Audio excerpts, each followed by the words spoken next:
The Delhi court is also set to hear a plea filed by the Enforcement Directorate against Delhi Chief Minister Arvind Kejriwal today amid the ongoing Liquorgate probe. Remember, the Delhi Chief Minister has so far not complied with the summons issued to him by the agency, and he has skipped 5 summons so far, citing various reasons. Now, the Enforcement Directorate has moved court over Kejriwal's non-compliance to the summons, and in the meantime, the Enforcement Directorate has also summoned Kejriwal for the 6th time as part of the ongoing investigation. Now, amid the probe, Delhi Chief Minister Arvind Kejriwal has now alleged that there is a bid to poach MLAs from his party and that the Liquorgate case is only a bid to weaken his government. एक MLA से बात करके phone करके संपर्क किया तो पता चला कि 21 तो नहीं 7 एमएलए को इन्होंने संपर्क किया था बीजेपी वालों ने। तो पिछले इतने सालों में एक और ऑपरेशन लोटस, कई ऑपरेशन लोटस कर चुके हैं, एक और ऑपरेशन लोटस इन्होंने कोशिश की, लेकिन सभी एमएलए ने मना कर दिया हमारी जानकारी के हिसाब से। तो जाहिर तौर पे ये पूरा जो तथाकथित शराब घोटाला, ये शराब घोटाला नहीं है। इन्होंने कोई जांच वांच नहीं करनी। इन्होंने जैसे अन्य प्रदेशों में हम दिख रहे हैं, एक के बाद एक पार्टी तोड़ रहे हैं, सरकारें गिरा रहे हैं केवल झूठे झूठे केस करके। इनका मकसद यहाँ पे दिल्ली के अंदर शराब घोटाले की आड़ में गिरफ्तार करके आम आदमी पार्टी के सभी नेताओं को इन्होंने गिरफ्तार रखा है, गिरफ्तार करके, और इनका मकसद दिल्ली के अंदर सरकार गिराना है, क्योंकि इन्हें पता है कि दिल्ली में चुनाव तो जीत नहीं सकते, पूरी जिंदगी में भी नहीं जीत सकते दिल्ली में चुनाव। तो अब चुनाव नहीं जीत सकते तो किसी भी तरह से ये कि इन प्रकार इन सरकार गिरा के और सरकार बना ले। यहाँ पे ऊपर वाली की दया हमारे ऊपर, जनता का विश्वास है, ये प्रयास इनका सफल ही रहा। तो ये देखने के लिए और जनता को दिखाने के लिए कि हमारा एक भी एमएलए नहीं टूटा, हमारे सारे के सारे एमएलए आज भी हमारे साथ हैं।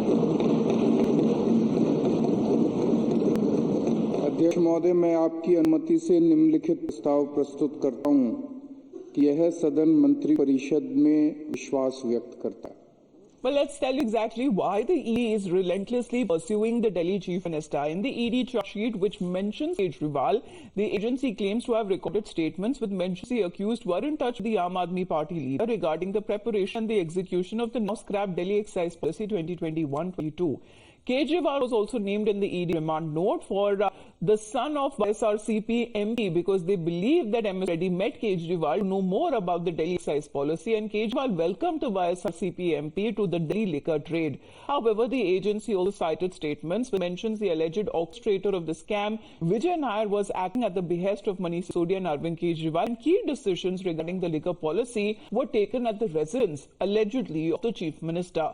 Now, while the agency looks to interrogate Kejriwal based on these findings, the AAP leader has so far skipped 5 summons, each time maintaining that the summons were either vague or politically motivated or illegal. Arvind Kejriwal ji अपनी सरकार के MLO पे विश्वास नहीं करते और खुद अपनी सरकार के लिए ही विश्वास मत लाए हैं। वो जानते हैं करप्ट अरविंद केजरीवाल जी को एमएलए नहीं पसंद करते। वो डरे हुए हैं कि 19 तारीख को अगर उनके ऊपर कार्रवाई होगी तो एमएलए उनका बाद में साथ नहीं देंगे और वो मुख्यमंत्री नहीं रह पाएंगे। एमएलए उनको नहीं पसंद करते, इसका आज वो विश्वास प्रस्ताव खुद ही ला रहे हैं ताकि अगले 6 महीने तक विश्वास प्रस्ताव न लाना पड़े। Well, Tetri, good morning. If you can update what happened in the assembly yesterday and today, what is expected on part of the Enforcement Directorate to happen? Certainly, good morning to you and the viewers as well. Yes, first of all, let us talk about what happened in the assembly yesterday. Yesterday, 7 BJP MLAs were suspended, including leader of opposition, Mr. Ramveer Singh Biduri. He was also suspended, and all these BJP MLAs protested in front of the chamber of Arvind Kejriwal, and in fact, they were suspended because of the kind of ruckus created in the house. Now, important to notice that later on, Arvind Kejriwal, the convener of Aam Aadmi Party, Chief Minister of Delhi, he posted on social media, formerly known as Twitter X, that he will be bringing a confidence motion, in fact, a trust vote in the House, and in fact, he also spoke that there were two MLAs who were approached by the BJP to join BJP. They were they were also offered some seat. They were also offered some amount of money, and in fact, the BJP told them that they will also be given seats.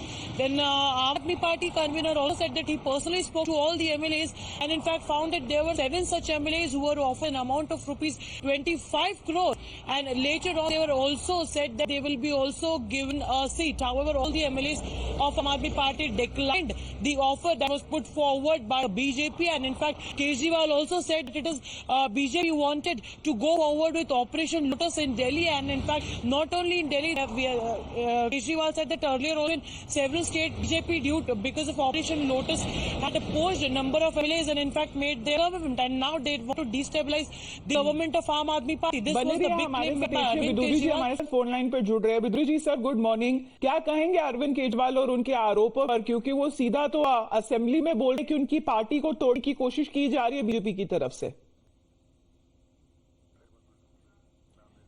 Viduri जी नमस्कार sir, आपको मेरी आवाज आ रही है? जी विदुरी जी क्या कहेंगे? अरविंद केजरीवाल कह रहे हैं बीजेपी तोड़ने की कोशिश कर रही है आम आदमी पार्टी की सरकार को। अरविंद केजरीवाल झूठा है। जैसे ही उन्होंने ये आरोप लगाया, हम दिल्ली के पुलिस कमिश्नर के पास गए थे और हमने अरविंद केजरीवाल के आरोपों की जांच की मांग की थी। अनेकों बार दिल्ली पुलिस के अधिकारी मुख्यमंत्री अरविंद केजरीवाल के निवास पर गए, आतिशी के निवास पर गए। आतिशी मिलने के लिए तैयार नहीं थी, चीफ मिनिस्टर उनसे मिलने के लिए तैयार नहीं था। यदि ऐसा कोई प्रयास भारतीय जनता पार्टी के किसी नेता ने किया है तो अरविंद केजरीवाल पुलिस के सामने आकर एविडेंस क्यों नहीं प्रस्तुत करते हैं? तो अरविंद केजरीवाल समय समय पर इस तरह का झूठ बोलते रहते हैं और अरविंद केजरीवाल की सरकार के खिलाफ जो गंभीर भ्रष्टाचार के आरोप है और उनकी सरकार हर मोर्चे पर पूरी तरह से विफल रही है, लोगों का ध्यान भटकाने के लिए वो समय समय पर इस तरह का नाटक और ड्रामा करते रहते हैं। जी अरविंद केजरीवाल ने ये भी कहा था और उनकी मंत्री आतिशी ने कि उनके पास वीडियो रिकॉर्डिंग है।